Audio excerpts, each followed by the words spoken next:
Hello everybody. I've noticed recently some of the Dawa propagandists have started using Andrew Huberman to promote their religious propaganda.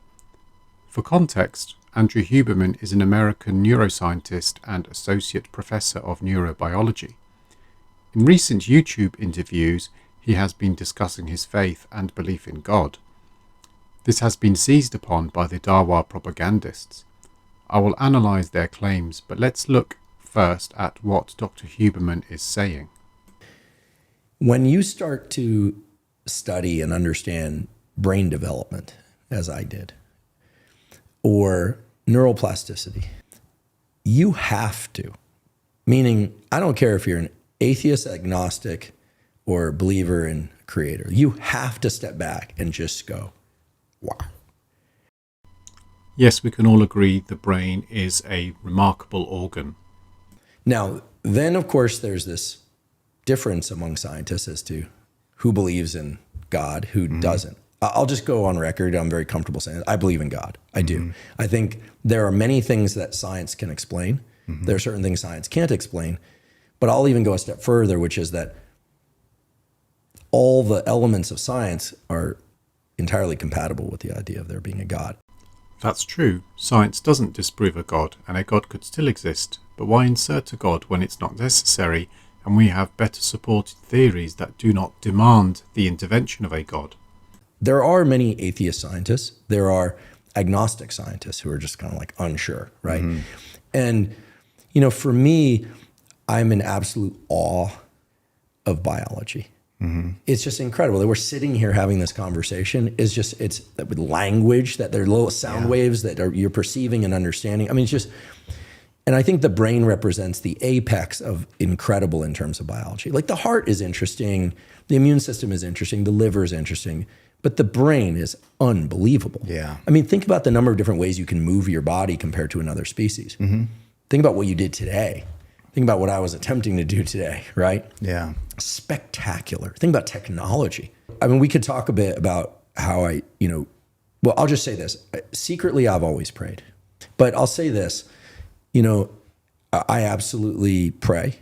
I absolutely love that the idea, but also what for me is really a deep belief, which is that we can't control everything. We're not in as much control as we think we are. And that the magnificence of biology and the magnificence of nature is, it's impossible for me to conceive how that could come about any other way. We've already agreed how awesome biology and the rest of the natural world is, but with that last line, he has excited many religious zealots. He probably said that to satisfy a religious audience. I did ask him on X why he said that, but didn't receive any response. He has an extensive list of publications in this area, so I'm sure he knows how the brain evolved. It just is. Now, yeah, I mean, I think that, full stop. Who do you pray to? That's an interesting one because I think God. Which God? Let me guess. As he's an American, I suspect it would be the Christian God. Yeah, so I absolutely do. I've actually started reading the Bible, but yeah, I pray out loud in the morning, sometimes again in the middle of the night if I wake up. And it's only recently that I've been doing this more often. It's giving you peace? Oh, my goodness. It's given me so much. It's given me peace. And, this is going to sound weird and probably people are going to be like, what are you talking about? If this, it works. It works. There's a way in which certain things I was grappling with, I just couldn't resolve. I couldn't do it. And it was all internal and I just couldn't do it. How were you trying to resolve these things? Like have an answer? Yeah, discipline myself. I mean, it wasn't like I was super, undisciplined. I mean, obviously I have a lot of self-discipline, but, I always pray, I want to remove my defects of character. Okay, he's now gone on to how religion and prayer helps him personally. That may be the case, but that doesn't indicate whether that belief is true. You could take what he says and replace the Christian God with a God of any other religion, or instead of the Bible, take the book of any other religion. A Hindu would say that practicing their religion gives them the peace and discipline that he is describing. None of this gives any indication of the truthfulness of the belief, or how any of it shows how that there is a creator God behind what we see. Now let's look at Subboor's response. His audio is messed up here, so your ears will have to suffer twice, I'm afraid. To react to Andrew Huberman's recent comments about God. Now, Huberman is somebody that I've been following for a while. He is an incredibly powerful speaker. He is speaking about dopamine, serotonin, generally the sort of things in neuroscience which are not that easily accessible to the public, but he explains it in such a lucid way, such an elaborate way, in such a beautiful way that his videos have gone viral, and all across the world people have been tuning in to his podcast. When you start to study and understand brain development, as I did, or neuroplasticity, or dopamine, you have to, meaning I don't care if you're an atheist, agnostic, or believer in creator, you have to step back and just go, wow. This is a very common phenomenon. You will find this amongst a lot of scientists.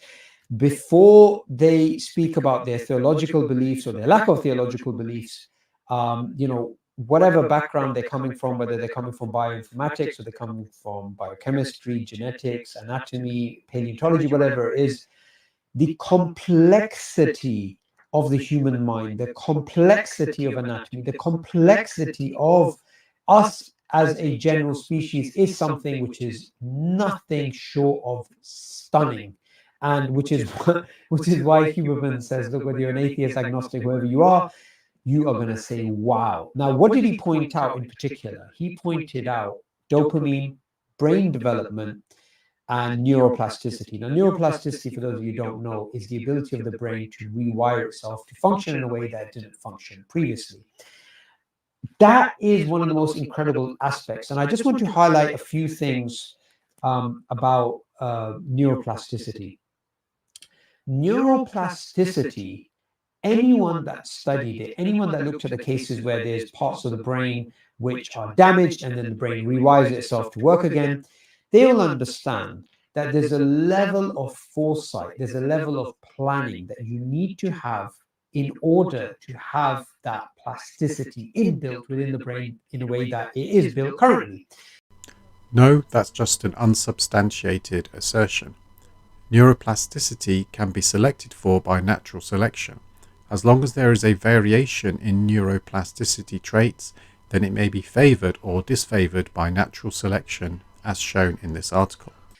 What is the problem with that? And this is something Huberman is actually silent on. He's silent on it because it's not a problem. The problem is natural selection does not have foresight. Natural selection cannot plan for potential opportunities in the future or potential problems in the future. It can only react incrementally to survival and reproduction and the current needs of the creature. Foresight is not needed. Planning for the future is not necessary. Natural selection acts on the population level, not individual. If there is a favourable characteristic which leads to better survivability, then that characteristic will be passed on. Anybody with a basic understanding of biology knows this. Difference among scientists as to who believes in God, who doesn't. I'll just go on record. I'm very comfortable saying it. I believe in God. I do. Okay. It's very rare to have a scientist who is a public intellectual like Huberman is, and to confidently assert, I believe in God. Not in a wishy-washy way of talking about God is the universe and the universe is God, and here we can see he's actually speaking about God in the way that a Muslim, a Christian, or Jewish person would actually speak about God, speaking about God in a very affirmative way. And he does that right after he speaks about the astonishing developments that science has discovered in terms of how the brain actually works. So kudos, well done to Huberman for coming out, and speaking about something which is taboo and can get you into a lot of trouble in academia, which is to speak about the divine. It doesn't cause any problem in academia. Many prominent theists hold academic positions. As long as they practice science, their religious beliefs are not relevant. Where it does cause conflict is when science is abandoned in favour of religious-based pseudoscience. So what he's basically saying is that there's elements that science can explain, there's elements that science cannot explain. Nonetheless, he himself believes that all of science, and even things that it has actually explained, is compatible with God. That is an extremely important admission. The Richard Dawkins of the world, the Lawrence Krauses of the world, they want to say that there are gaps within the scientific knowledge, and those gaps are getting shrink smaller and smaller, and therefore the area which can be explained by God is becoming less and less, and therefore God as an explanation is becoming redundant. Here Huberman is saying the opposite. He's saying there's things that science explains, there's things science does not explain. Either way, all of those things are compatible with God. And that is exactly the right statement to make. As I said earlier, a scientist can have a belief in God and can integrate that belief into their philosophy. Science doesn't disprove God, as Richard Dawkins has said many times, but a God is not needed to explain the universe. He finds that biology is facilitating or enhancing his faith. He finds brain development, neuroplasticity, dopamine, all of these mechanics that you have going on in the brain as the apex of the beauty of the human experience in terms of how we function. So what we find here is, rather than science diminishing, or biology rather, diminishing his belief in God, it is actually strengthening his belief in God. Now, one of the aspects which I want to speak about is something that he has not spoken about. He has committed one cardinal sin in academia, which is the sin of saying he believes in God. Right? That's a cardinal sin. It's not a cardinal sin, as I explained earlier, but then Subboor wouldn't know that, as he is not in academia. That sin can get you into trouble in academia. And let's hope it doesn't get him into trouble. It doesn't get you into trouble in academia as long as you practice science and not pseudoscience. Andrew Huberman won't have any problems as he practices science. There's a second cardinal sin which he has not committed, but I'm happy to commit that intellectual sin in terms of the sin against the materialistic world, and that is the sin of challenging the Darwinian explanation. Because look, when it comes to the brain, you can explain the brain theologically, you can explain the brain from a Darwinian perspective. You have different perspectives. You have the intelligent design perspective, you have the Darwinian perspective. Now there are those who, they try and marry Darwinism or some sort of evolutionary explanation with God. We're not talking about that for now. There is no problem with challenging the Darwinian explanation, as long as your explanation has sufficient evidence which none of the alternatives to natural selection have. Look at Michael Behe, who holds an academic position, but his department have distanced themselves from his position on intelligent design, as they do not consider it science. There's three aspects of, say, just the makeup of the brain that we can speak about from a Darwinian perspective, which are problems for the evolutionary paradigm. The first is this: our ability to actually plan, to discover, to be creative. The function of the brain, say the prefrontal cortex, and the way that we pause and plan, all of these things prove that the brain is not the accumulation of gradual steps which got together and then over time we have this super machine. It's actually the opposite. It's the case that you cannot have this gradualistic scaffolding which can lead to the complexity of the human mind. The human mind, the human brain, is clearly the result of something which has foresight. And how exactly did you determine that? What expertise do you have in this field to come up with that conclusion? And where is your evidence? That's just an unsubstantiated assertion to bring in your religious beliefs. We have good evidence for how the brain evolved over time with increasing complexity. I explained earlier how natural selection will favour neuroplasticity if it confers a survival advantage. No forward planning is needed. But natural selection does not have foresight. Natural selection does not plan for opportunities of the future. Natural selection does not plan for problems of the future. So that's the first thing to note, that the brain, if it is the result of natural selection, then natural selection must have foresight. But conceptually, natural selection doesn't have foresight, it doesn't have agency, it doesn't have a mind. So that's the first problem. The second problem, the brain's development, our ability to do things is way beyond what's needed for survival and reproduction. How is it that your brain's ability, its capabilities are far greater than what's required from a survival and reproductive point of view? And natural selection is there to obviously help you survive and reproduce, but our brain can do far more things. So that's the second element of the brain, which cannot be explained from the Darwinian perspective. Ignore this green-yellow blob, which is part of Subboor's video production problems. He can't even spell his name properly here. He says our brains are far too complex to have evolved just for survival. He clearly thinks this is how advanced our brains need to be. He didn't realise that having a more advanced brain gave us better capabilities, which allowed us to flourish more. Those advanced brains would have been selected by natural selection, leading to the intelligent species we have become. Let's hear Richard Dawkins answer this question as well. We're taking a question from the gentleman at the back there. I'd like to hear your views on the most abstract reaches of mathematics and why that tells us anything about the world. As far as I can see, maths probably it didn't need to be very sophisticated to allow us to evolve in terms of survival. It wasn't particularly attractive in the mating game, as far as I can tell from the abstract mathematicians that I know now.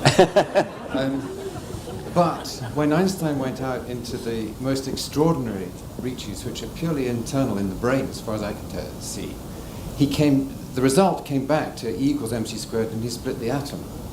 Now, why should there be that connection there? Well, I think there are two questions which you could be asking. I thought at first you were saying a question that Einstein himself, I think, asked, which was, why is the universe intelligible mathematically? And other people have asked that. But the other question, which I think you actually were asking, was, what is the advantage to humans of having mathematical understanding? Why would natural selection? You pointed out that mathematicians don't seem to be particularly, I don't know why you say that, particularly good at attracting mates. So what is the biological advantage of having a mathematical brain? I share your puzzlement, but it's not just mathematics. It's also poetry, it's music, it's art, it's all kinds of things which clearly separate humans off from all other animals and seem to separate humans off from all, at least naive interpretations of Darwinism. Now, my own rather lame attempt to understand this is to say that something about natural selection gave us big brains. The big brains were originally useful for survival and for mating, and it was a byproduct, an unforeseeable byproduct, that the big brains also happened to be good at mathematics, poetry, music, etc. An analogy which I do find fairly convincing is with a computer. Computers were originally designed as calculating machines, automated, programmable calculating machines.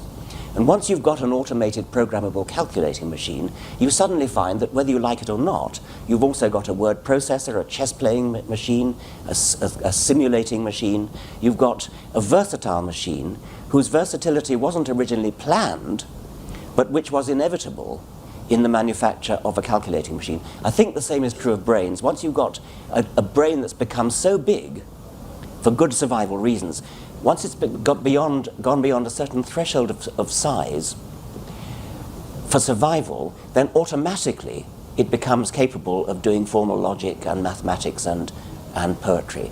That may not seem a very satisfying explanation, but actually it does satisfy me. The third aspect is, if natural selection created our brains, then our brains should be geared towards survival and reproduction. Yet, we care about existential questions. We care about meaning and value and suffering and what is the best way to live? What does it all mean? All of these existential questions, these questions about morality and ethics and values and humanity, none of which have a Darwinian explanation. So these three aspects of the brain, and three, that our brain is geared towards us asking these deep, profound metaphysical, theological, and philosophical questions, none of these things can be explained by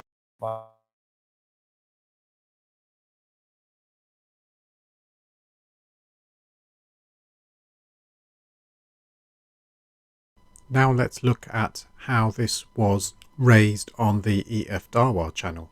I always believe that there is this some higher power out there which is responsible for the creation or sustenance of the universe, but I was not sure, and I'm still not sure, whether that higher power is sentient or conscious. So I'm not still sure about that, and I wanted to discuss something along those lines today.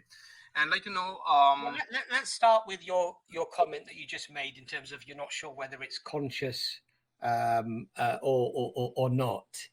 And my question to you really would be, in relation to that specifically, can something matter which is not conscious give rise to matter that is conscious? I mean, I don't see why not, because if we look at ourselves, to my understanding of consciousness, there are some points in there can be some points in everyone's life where they can get conscious when they are let's say if they run into some kind of an accident and they are hospitalized, so they might lose their consciousness. So that suggests that the consciousness lies in our physical body. So our physical body is made of matter. So I think that the matter and consciousness is intricately it's intrinsically linked together. Why is it then that people who are neuropsychologists, like even Huberman, who's very famous, quite very widely watched, Dr. Huberman, I think his name, obviously he's full, I'm not sure his first name, but he actually argues that this is such a difficult conundrum to explain without a divine being, a God, that he himself is actually a believer in God, because of the study on consciousness, because, as you know, they refer to it as the hard problem of consciousness. Yes. Andrew Huberman never said such a thing. He offered his religious beliefs, but he did not say that it is because of his studies on consciousness and the complexity of the mind. Abbas is misrepresenting Huberman to advance his religious beliefs. Yeah. Yes. So clearly they don't see it as a simple thing that you've just explained, that, well, people can become unconscious when they have an accident or whatever. The very fact that we are conscious, we have this ability to be aware, and to know that we are aware and that we can have an experience, that is regarded as something so extraordinary. Yeah. So outside of what normal mechanics can explain, that actually this is why it's referred to as the hard problem of consciousness. And this is why so many people who actually study these type of fields end up believing in something like yourself, some higher being, but conscious, not void of consciousness. That is not the case. I have done other videos on consciousness which show how consciousness can arise through evolution of more complex brains. The rest of this discussion goes off topic, so I will end it here. Thank you for watching, and please let me know what you think in the comments section.